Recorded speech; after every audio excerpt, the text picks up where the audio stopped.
Hello class, it's Mr. Ng, and I wanted to walk you through percent error, precision, and accuracy. So here are some problems that I pulled from your homework set. These two are all about percent error, and as you can see, the formula is posted right here. Percent error is the measured value minus the accepted value minus the measured value over the accepted times 100. That language might be a little ambiguous for us, so think about the accepted as the good value, the correct value, and the measured as the cruddy value, right? The one that you might have measured in lab. Not that your numbers are always cruddy, but that's just an easier way to think about it over the good value, right? Like the perfect value, perfect versus the flawed value, right? The one that could have mistakes. That's me spelling the word flawed. All right, what flawed. There you go. Okay, so let's do this first problem. A student buys rope at the store. The label on the packaging says that the rope is 2.15 meters in length.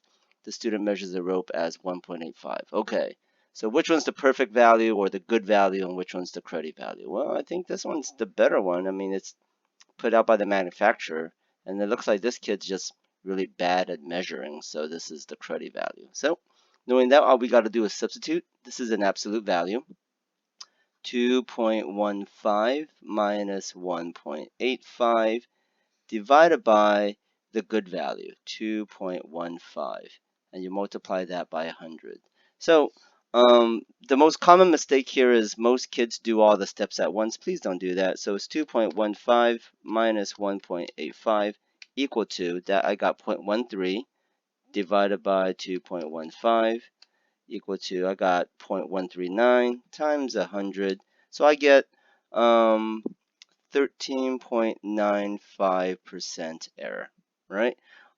If you don't get that, I would play around with like parentheses, like put this front part in parentheses in your calculator, and you should be fine. Or just keep doing, pressing enter at every step. You should be fine.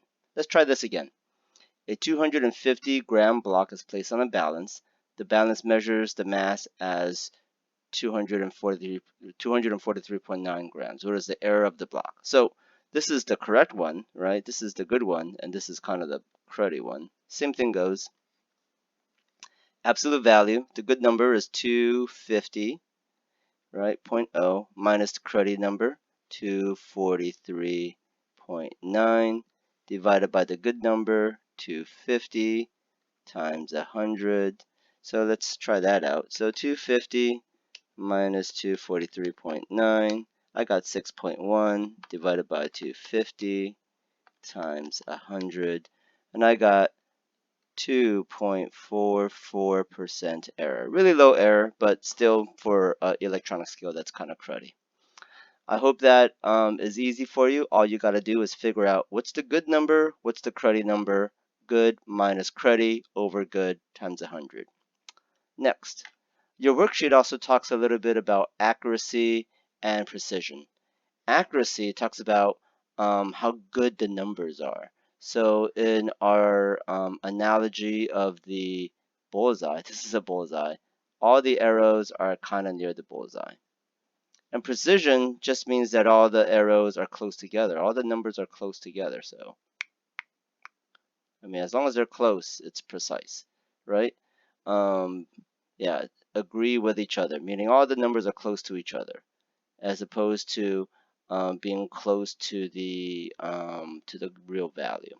So here, let's do this problem. A measurement was taken 3 times. The correct measurement was 68.1. It's supposed to be 68.1. Circle whether the set of measurements is accurate, precise, both, or neither. So it's supposed to be 68.1. Let's look at the first one, 78.1, 43.9, and 2. Well, they're not close to each other, so they're not precise. And it's not very close to 68.1, so it's not accurate. So it's going to be neither. As opposed to this one, 68.1, 68.2, 68. Well, they're really close to each other, right? So they're precise, and they're close to 68.1.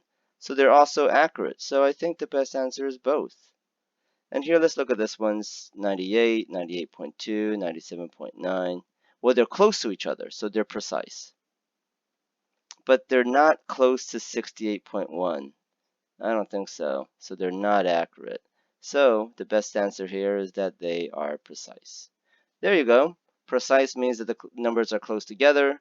Accurate means that the numbers are close to a real value. And the best kind of data would have both. Okay, I hope that helps you with your little homework set. It shouldn't be very hard. Thanks for watching.